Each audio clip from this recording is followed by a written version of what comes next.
Okay, let's unpack this. We're going on a bit of a conceptual road trip today. Sounds intriguing. Yeah, imagine you're driving that short motorway bit between London and Cambridge. Right. Unremarkable drive. Done it many times. Exactly. Nothing special about the drive itself. Standard English countryside, maybe a bit of traffic. But at each end of that short trip, you find two fundamentally different ways of understanding the human brain, specifically the autistic mind. Ah, I see where you're going. It's like this huge conceptual gap right there, hidden in plain sight. It really is. These two places, physically so close, they represent, well, completely opposed philosophies for how we approach autism research and, crucially, support. Okay, so lay them out for us. Well, on one side, you've got the legacy of institutions like the Autism Research Centre, the ARC. That tradition is really built on categorizing, measuring deficits, decoding minds sort of from the outside. Right, the observing model. Pretty much. And then on the other side, a totally radical departure. You see it in studies like GRRAND. And that's built entirely differently on deep listening, on actual partnership with neurodivergent young people themselves. That contrast, that's our mission for this deep dive, isn't it? Yeah. Really look at how these two, well, opposing frameworks create the actual scaffolding for people's lives. Yeah, the day-to-day reality. We're not just talking abstract ideas here. We mean the real stuff. Yeah. Educational plans, therapies, how funding gets decided, all of it. And the stakes are incredibly high for you listening because, look, institutions have picked up the language of neurodiversity super fast, much faster than they've grasped the actual meaning. You see it everywhere, right? Diversity statements, inclusion policies. Exactly.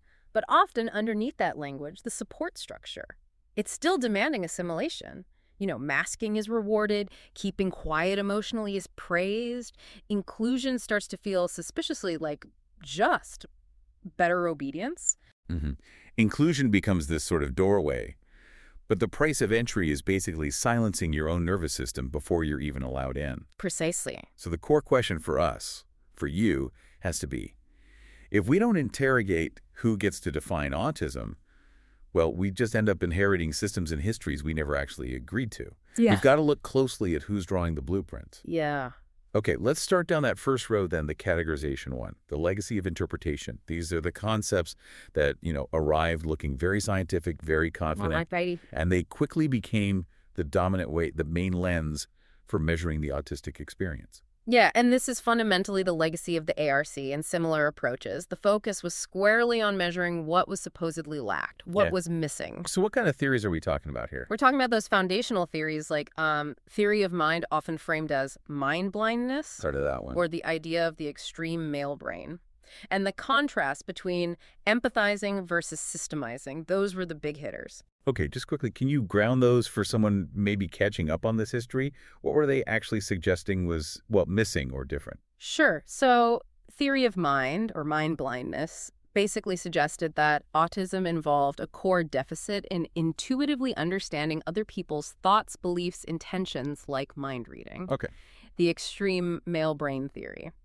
That proposed that autistic traits were sort of an extreme version of a typical male cognitive profile, very strong on systemizing, understanding systems, rules, patterns, but weaker on empathizing. Gotcha. And crucially, these were often presented as, objective science, just neutral measurements. But what they fundamentally did was position the autistic inner world as a deficit, a lack, not just a difference. And it feels like those ideas just spread like wildfire, way faster than any criticisms could catch up. Why do you think that deficit model became so, baked into everything? Did they offer something useful initially? Well, yes, back in the 90s especially, when understanding was much more limited, they certainly gave professionals something concrete, something measurable to work with, a framework. A handle on it. Exactly. The problem, as our sources highlight, is that when Simon Baron-Cohen said, "The world listened," these were powerful ideas coming from respected institutions. So they translated incredibly quickly from academic papers into,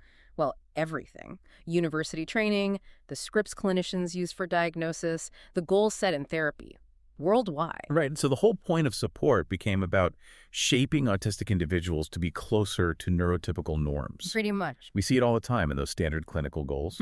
Make eye contact, even if it's painful. Suppress your stims because they look weird. Adjust how you talk until you sound, normal to analytic listeners. The language itself, correct. Adjust, normalize it, tells you everything about the worldview. It's about fixing the person. And the consequence is real. It lives in people's bodies. It's the student who masks constantly until they just collapse from exhaustion. It's the adult who feels they have to apologize for their sensory needs like there's some kind of personal failing. Support ended up being conditional. You had to perform compliance to get help. Okay, now let's take the other road. Drive away from that paradigm and look at the GRRAND study. The sources frame this as a completely radical act, the radical act of listening. It really is a total departure. Because it starts somewhere else entirely, not with deficit, but with what? Curiosity? Collaboration? Exactly that. The whole posture shifted. The fundamental question wasn't how do we fix their social problems? It became how do neurodivergent young people actually understand and navigate their emotional lives?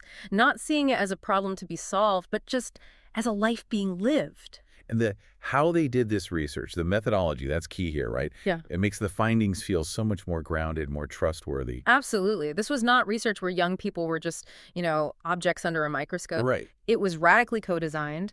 The young people were treated as partners, as experts in their own experience, not just specimens providing data points. Oh, not just questionnaires. No, much richer than that.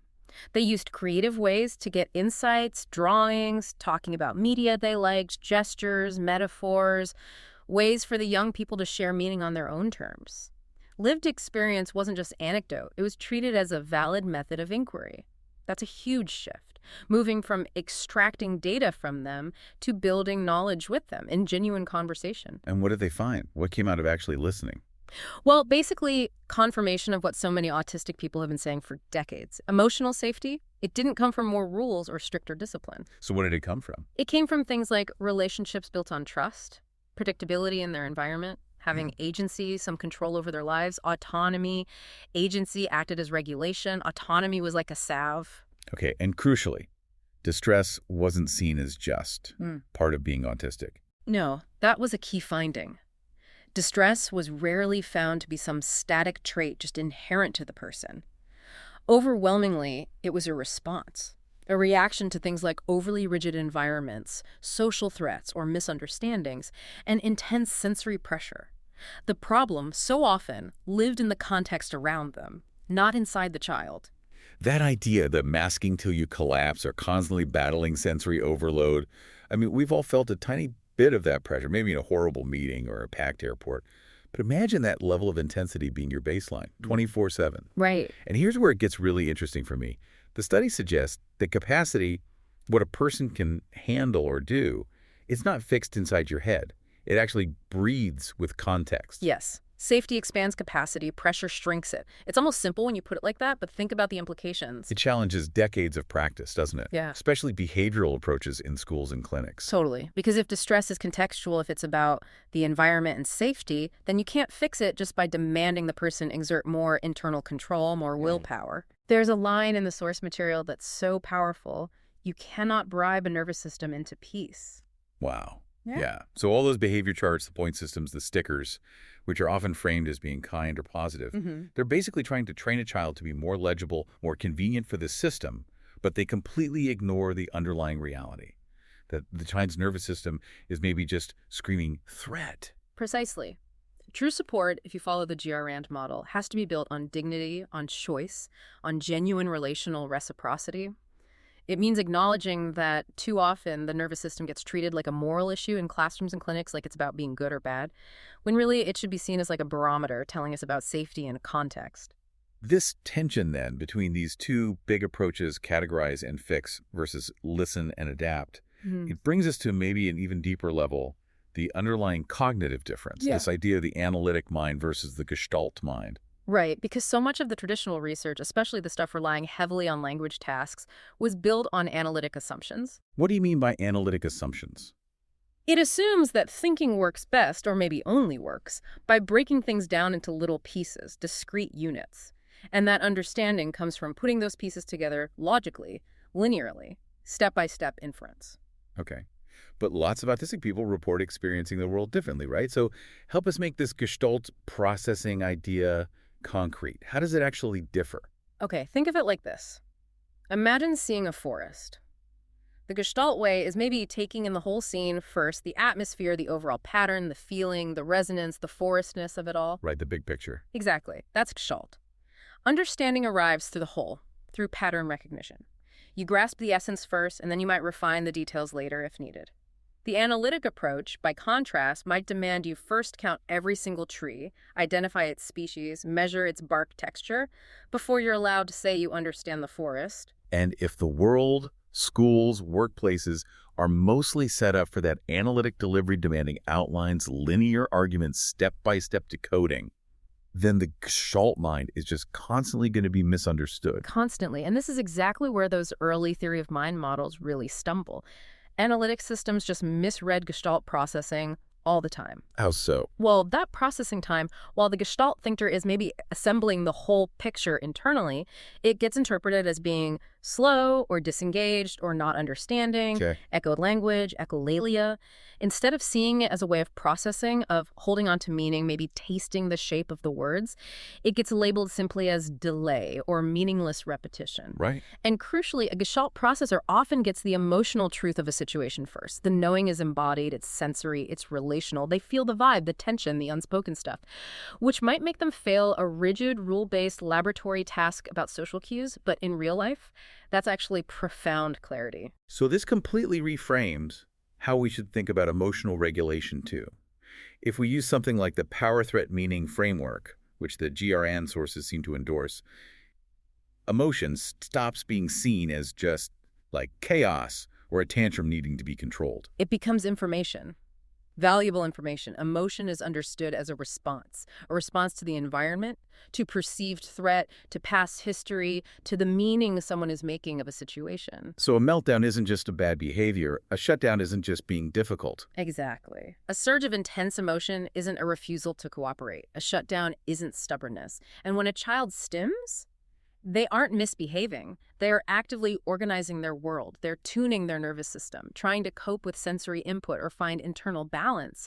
Dignity starts right there when we treat these expressions as knowledge, as communication, not as errors to be corrected. Okay, so we have these two paths then. Yeah. Both carry weight, both have legitimacy in the eyes of, governments, institutions, funders, but only one of them actually treats autistic people as epistemic agents. That's a key phrase. What does it mean here? It means treating them as knowers, as the authoritative interpreters of their own minds and experiences, rather than just subjects to be studied and explained by others. That really is the profound choice we're facing, isn't it? One tradition basically asks autistic people to perform their difference, often under very controlled, artificial conditions, usually to prove they're impaired enough to deserve support. Right, jump through the hoops. While the other tradition invites us to shape the very questions with our difference, to be co-researchers of our own lives. And look, now that we have this knowledge, this contrast laid bare, we urgently need a fundamental shift. In culture, yes, but also in logistics,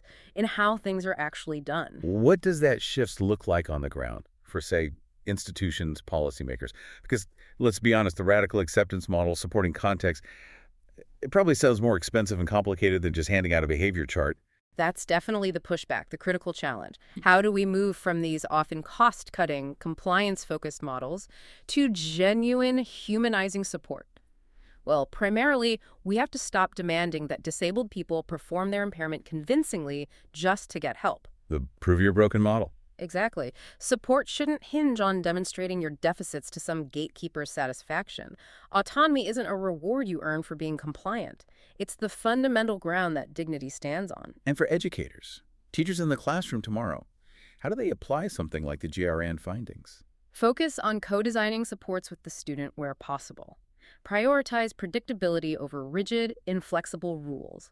If a schedule has to change, give as much warning and explanation as possible. Meet emotional distress with presence, with co-regulation, not with points or prompts or punishments. A calm, regulated nervous system needs to be invited into the room, not commanded into existence. And finally, for researchers themselves, the shift needs to be total, doesn't it? Lived expertise can't just be a token quote at the end of a paper. Absolutely not. It has to be methodology. It means inviting autistic thinkers, researchers, community members in right at the very start. When you're forming the hypotheses, when you're designing the study, sorting out the ethics.